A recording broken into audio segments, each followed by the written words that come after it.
Hello and welcome to DTV, your source for news and information about the Knox County Democratic Party. I'm Michael Davis, and I'll be your host for today's program with Kari Keeling, write-in candidate for state representative for Tennessee House District 89. Kari's background includes community organizing to increase in-person interaction and direct issue advocacy with elected officials, and she is looking to bring another Democratic voice to our state legislature this fall. Kari, we're really excited to talk to you today, and thank you so much for being here with us at DTV. Yeah, thank you for inviting me. No problem. Well, I believe this is your first bid for an elected office, so a lot of our voters would be curious as to what comprises your platform. With as much time as you'd like to take, please tell our viewers what are these bases of your campaign and why you're the person in this race who can continue to bring progress to Tennessee. All right. Well, I am running for the 89th State House District, which is currently represented by Justin Lafferty. The biggest part of my platform is public education. I'm very pro public education. And I think that the voucher bill that Bill Lee's pet project, the voucher bill that was passed last year, was a travesty. And my opponent, the incumbent, was on board from day one. Vouchers are really just a coupon for wealthier families to send their children to private school on taxpayer dollars. And I think taxpayer funds should go to, or public funds should go to public schools. So right now, our schools are already 45th in the country in terms of funding.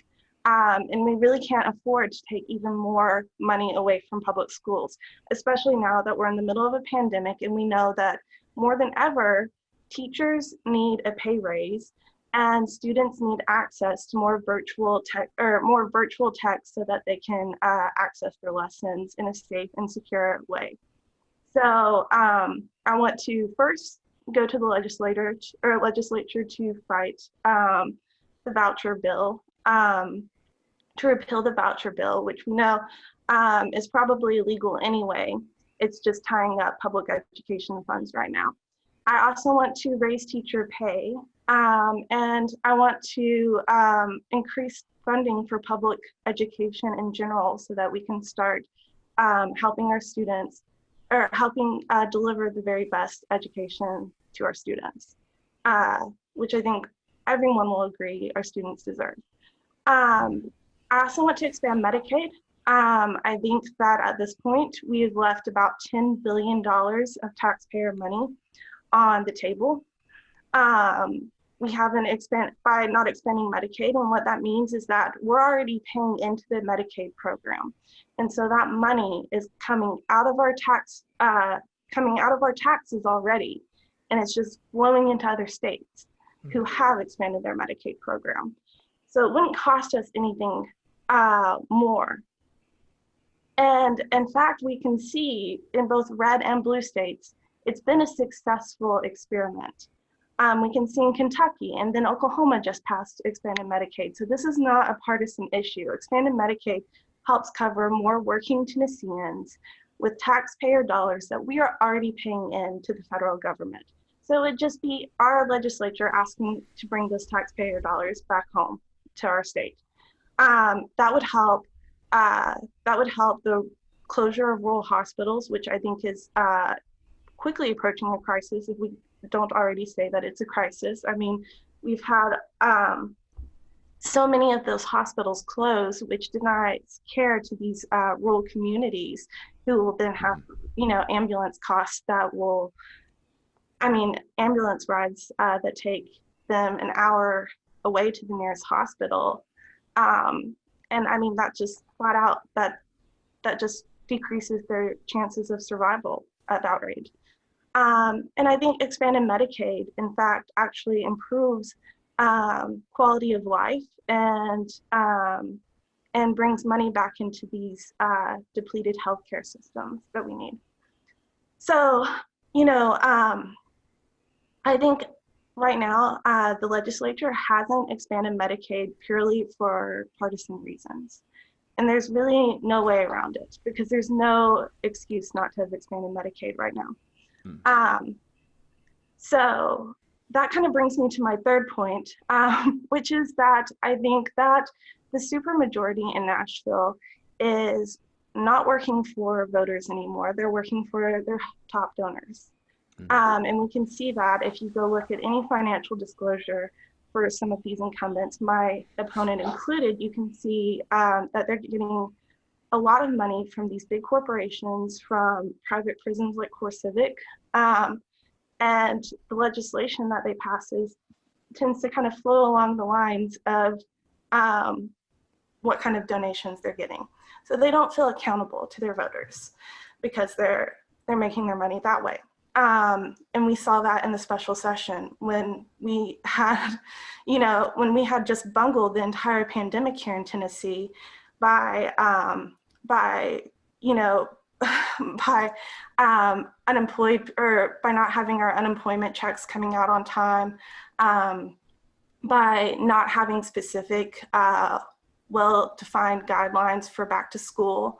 The governor called a special session back just to punish protesters and to decrease employer liability for the employees that they put at risk due to not following COVID regulations. And I think that more than anything says that the legislature is really not working for us.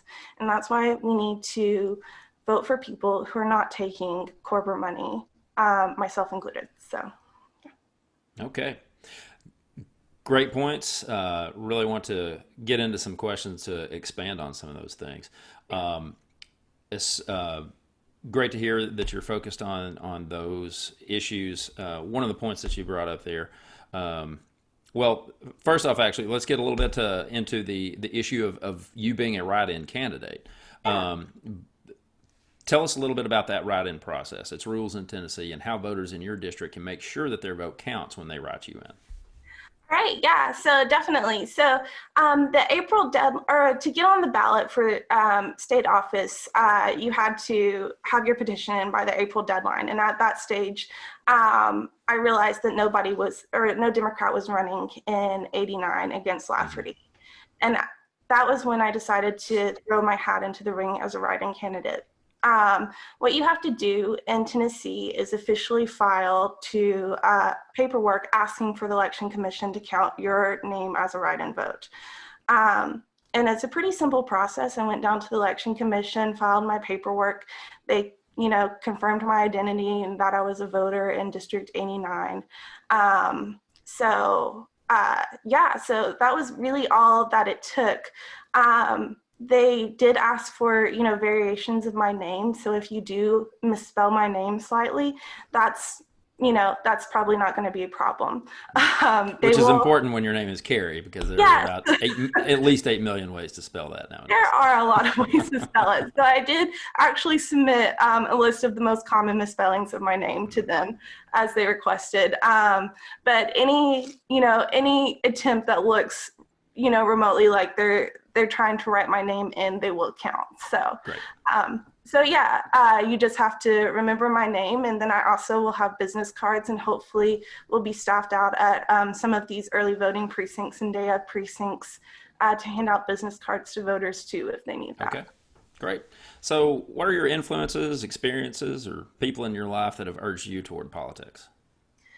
Well, I think the reason why so much of my platform, or so much of why I'm passionate about education, is because I come from an education background. I was an English instructor at ETSU and then at Walters State for a few years.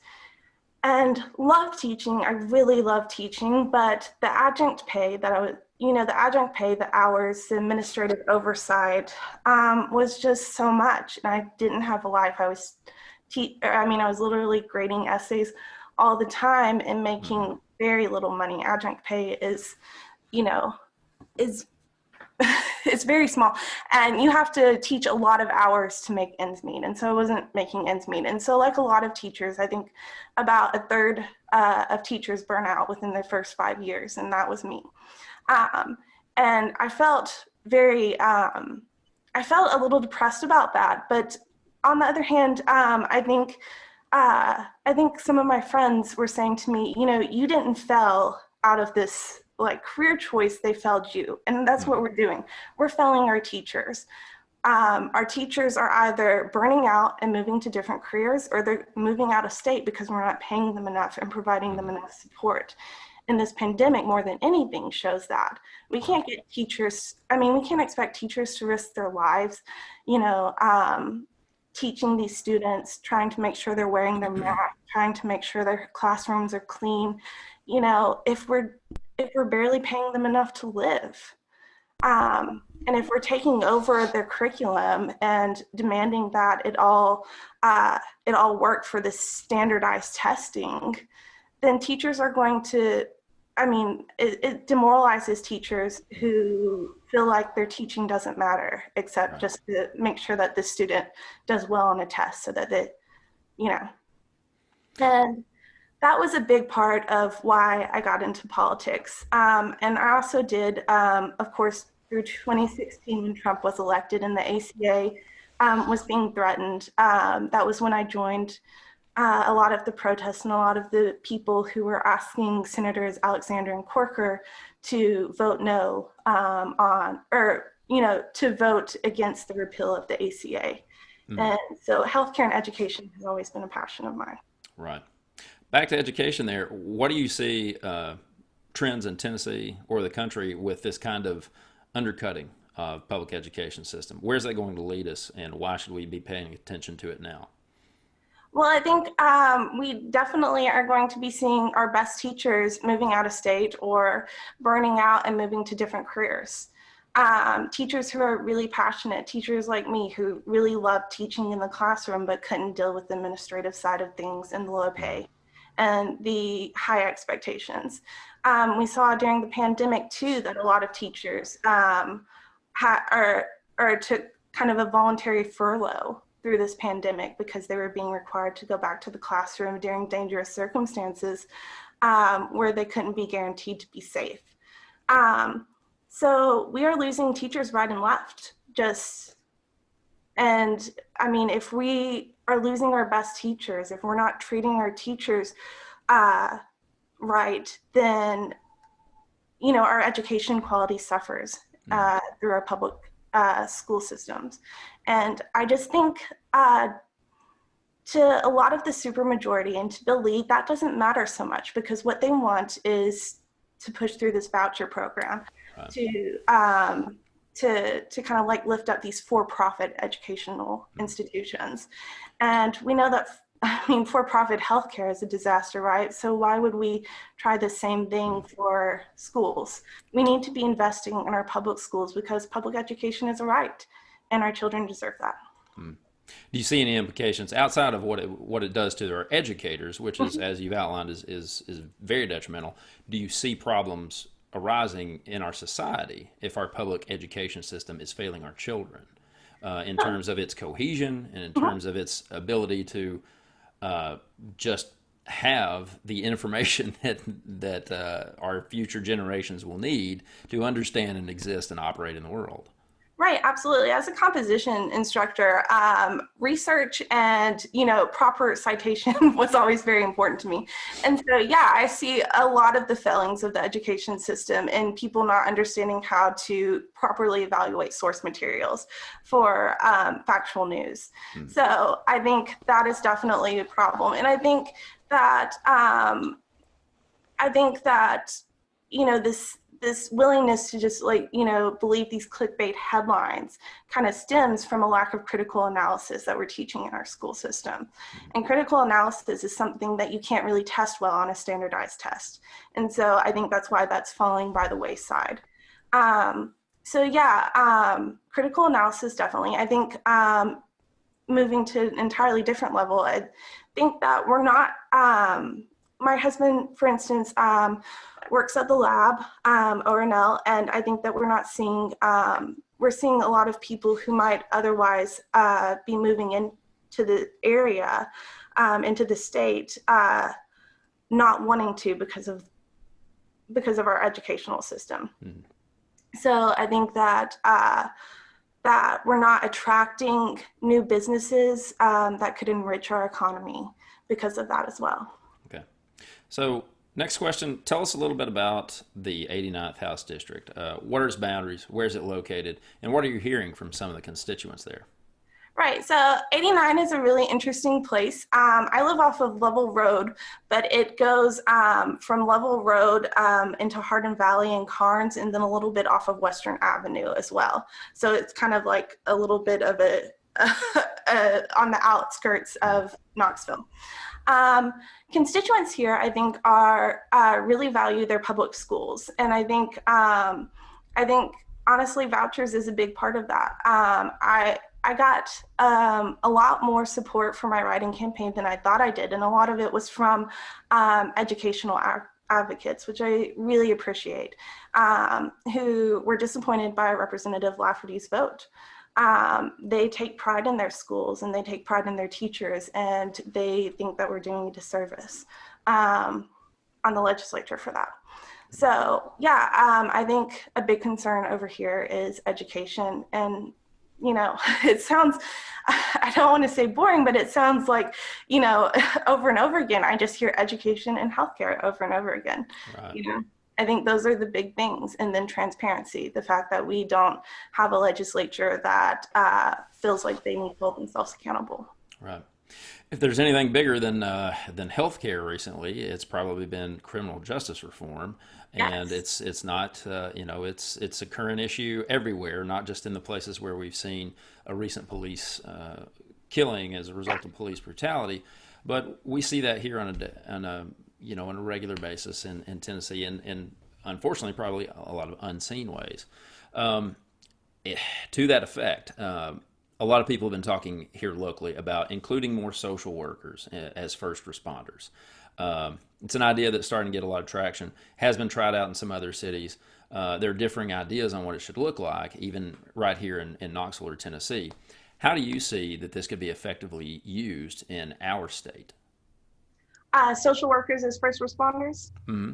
Yeah. Instead of the typical response of police, Yeah. armed police, which all our police armed are.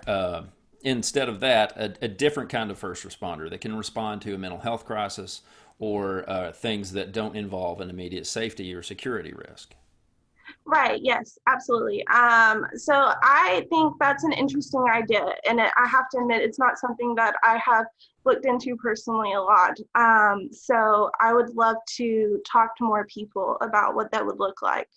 Um, I do think that we need criminal justice reform. I think that, you know, it's clear that there's a lot broken in our society right now. I think if we look at other countries, we can see that the educational standards for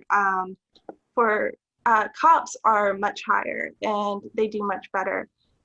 So I think, yeah, I mean, I think either we need to be training those cops to respond in a way that keeps the peace instead of escalating situations. And yeah, I think we need first responders that are willing to de-escalate situations or can de-escalate situations better. And sometimes that's not a cop. So yeah, and I think especially the image of a cop right now in our society is so fraught with tension. It may be that we can't have that. It may be a while before we can change that understanding of cops as someone that can help us instead of someone that we that incites violence. Mm. Okay.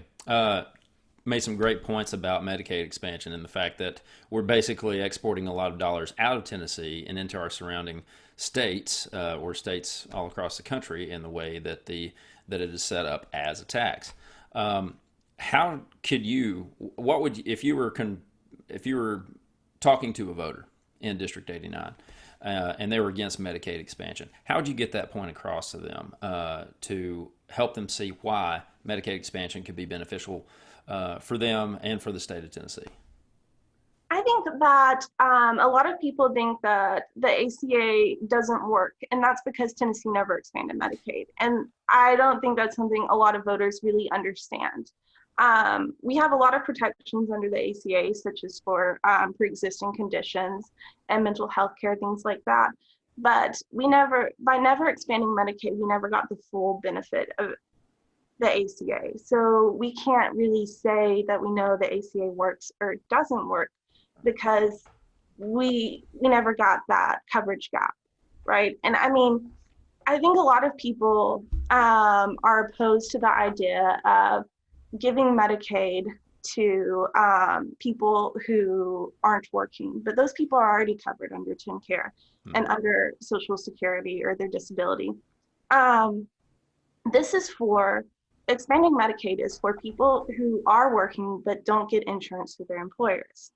And that's also something that a lot of voters that I've talked to don't know until I've told them. So I think education is a really big key to getting support behind expanding Medicaid. And we can see in recent Vanderbilt polls that expanding Medicaid is more and more popular among Tennesseans. And if it ever did go to a vote in the legislature, it would probably pass, which is why it probably hasn't gotten out of committee yet. I think that legislators, even Republican legislators, would feel a lot of pressure to pass expanded Medicaid if we could get the bill on the floor of the legislature. Okay.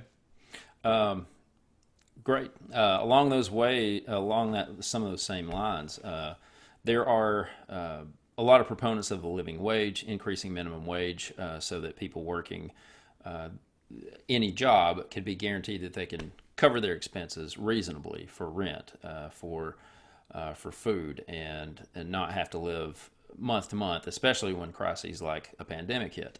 But many of the voters who would benefit from a higher minimum wage may very well be the same voters who would vote against candidates in favor of it, such as yourself. What do you think the disconnect is?